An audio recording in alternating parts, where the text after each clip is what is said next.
Hello Arcturians, welcome to your January energetics for 2018. I'm going to go into your reading. Happy New Year, and I hope you have the most amazing year ahead of you and all of your dreams and wishes come true in the best way possible.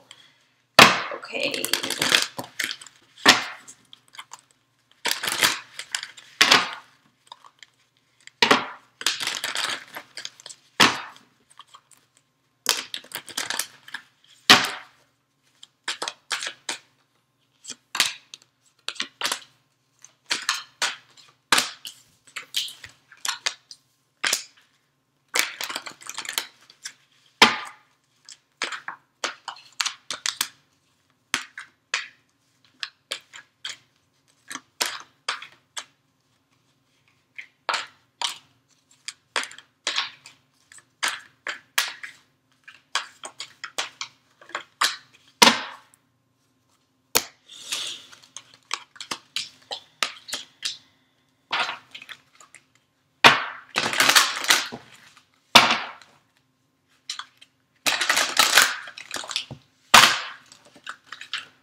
So a really clear message that I received from shuffling your cards is that you have this solid gravity that always keeps you coming back to this center where you need to be.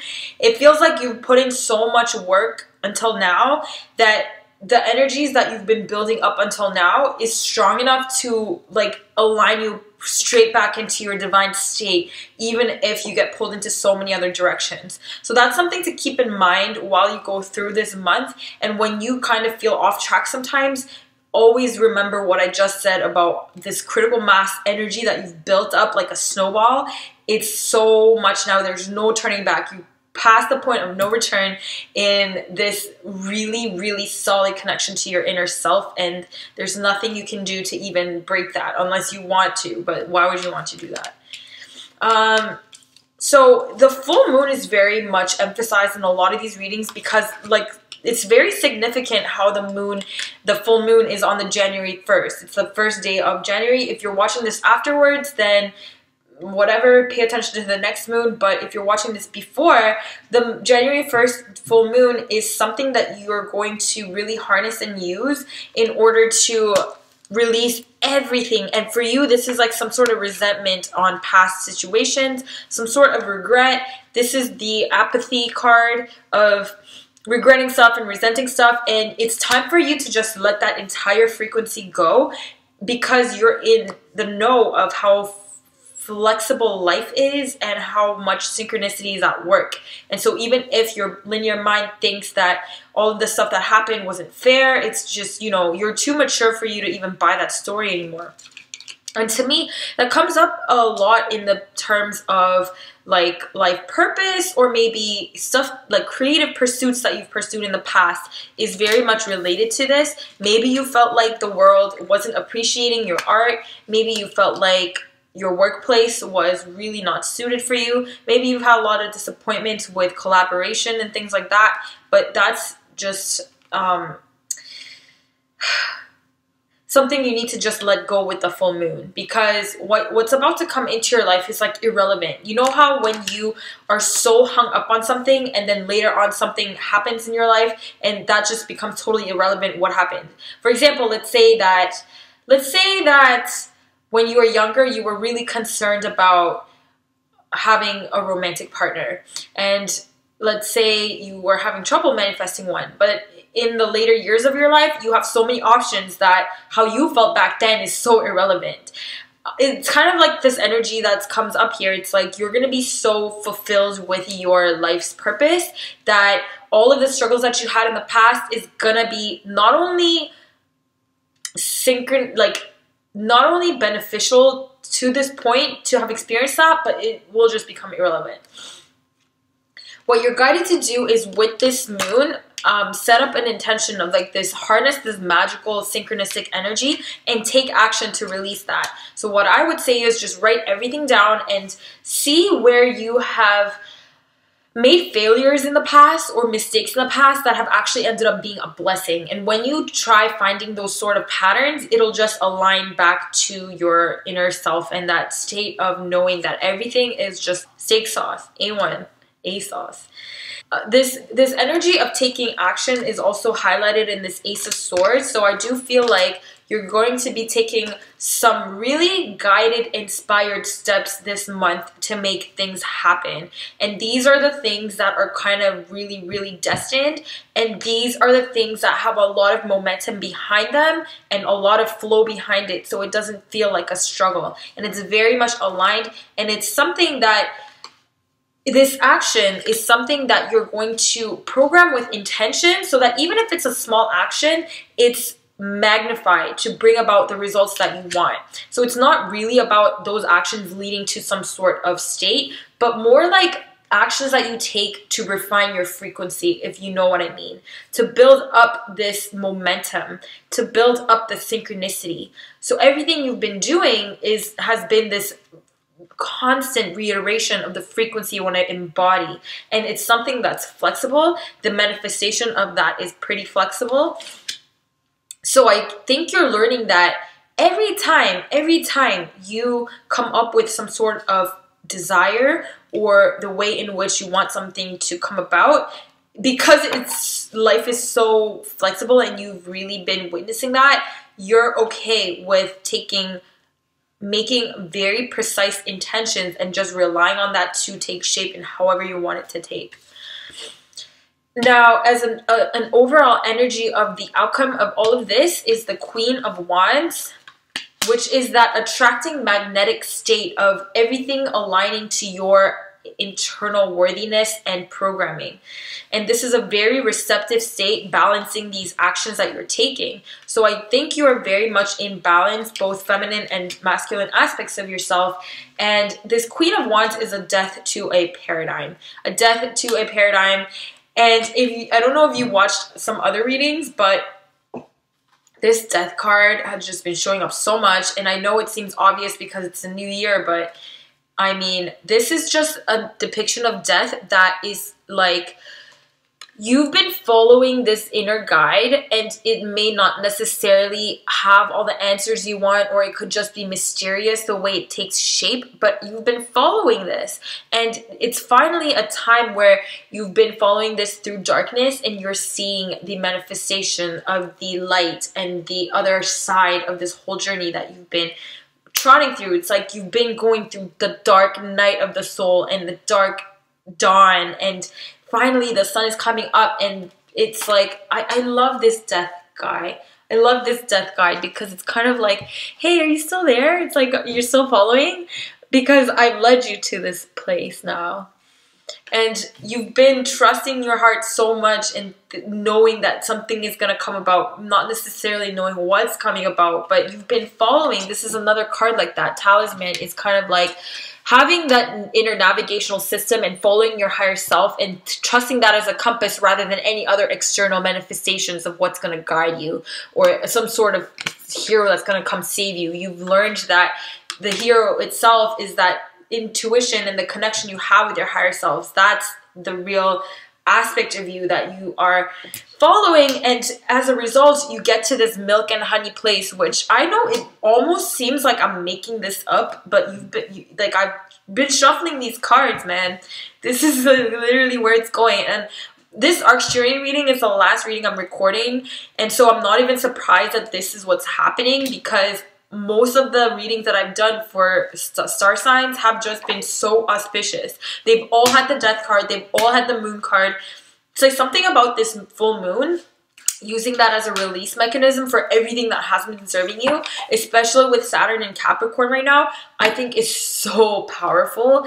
And everybody's headed towards this land of the work that you've been doing, which does make sense that all of the starseeds are getting this, because I know like people who are starseeds have been working and busting their ass off. And I know some of the really spiritually advanced people might be having a paradigm where they're experiencing a lot of struggle, but personally, like, I'm really starting to see everything is falling into place. All of the struggles have just been in the past. It's been fun. it's been fun because I can make a contrast to the past and what I've been through, but I am ready for this. I'm ready for this, and breezy, easy breezy times where nothing is gonna be like that anymore.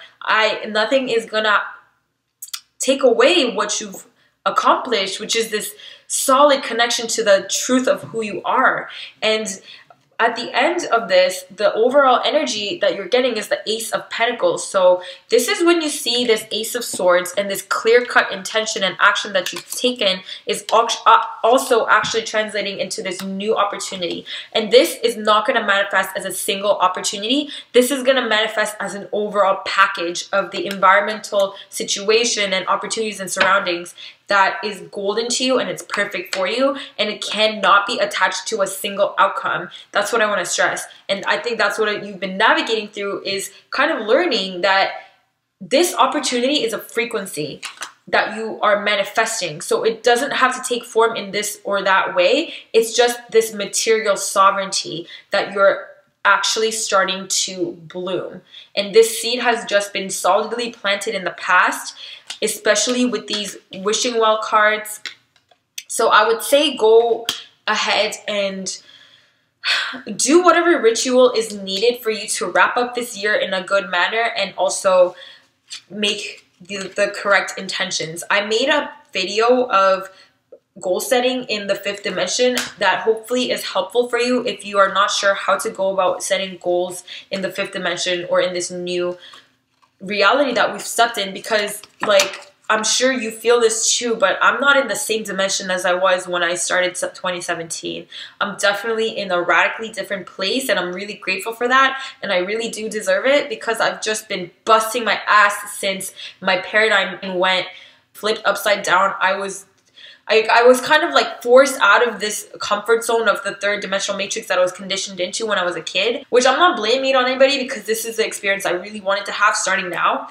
This is why I did all of that. It was worth it. But yeah, when I started getting all these different experiences in the past, and up until now this point, I have put in so much work, and I'm just ready to see what's unfolding ahead of me.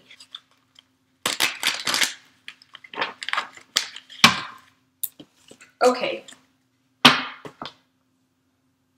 As I was putting this away, the bone collector kind of popped out, and this is about you saving an aspect of your soul until this moment. So this is exactly what I've been talking about, is that you putting away a facet of yourself, the multidimensional facet of yourself, so that you can collect it back at this point in time when it's synchronistic for you to experience the most radical lifetime you've ever experienced. Here's a theory that I like to tell myself all the time, is that, you know, you emanate from infinite primordial consciousness, infinite eternal primordial consciousness. And at that level, you have a choice to program any reality that you want, and you don't have to necessarily fracture your consciousness into this reality you're perceiving unless that's exactly what you wanted to experience.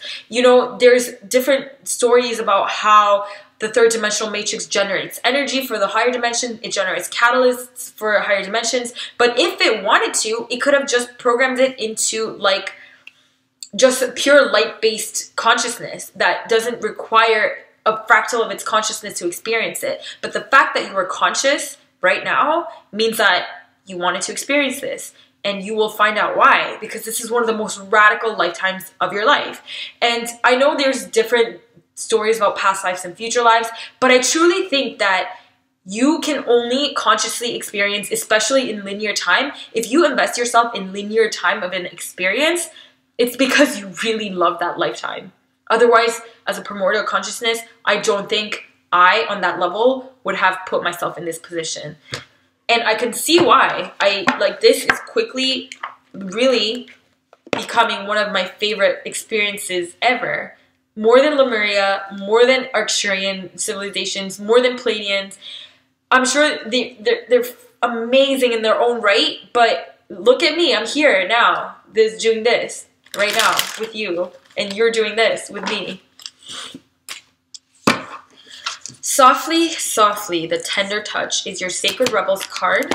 The Softly, Softly Tender Touch card is a card of the feminine paradigm, which is beautiful because that's exactly what we're all embodying, is this state of grace and state of reception and deprogramming that linear thought of needing to work hard to get something, that needing to think that you need suffering in order to get the other thing, needing to think that the polarity of the opposite is needed to experience the other paradigm. But it's not that needed anymore. It's not needed anymore. We've all gone through that paradigm. It served us in many different ways, but it's time for you to embody this new consciousness. And sometimes when it feels like when what you desire is too effortless, remember that it's a new consciousness, so it's going to feel a little different and off sometimes. But just remember, you're actually embodying a new way of being. You're actually embodying a new state of consciousness where things just flow effortless. And why wouldn't it flow effortless? It's you're a piece of the divine fracture of creation. Like this is just like everything is going to be so much more perfect than you realize, and it's going to be really effortless. And the only thing that might stop you from feeling that is some sort of, you know, doubt or self-doubt or some sort of insecurity. But I think you're at a point where you even have distance from that even have this allowance of that energy to play itself out and just be centered. And you are centered. Let's all meditate together for the rest of our lives.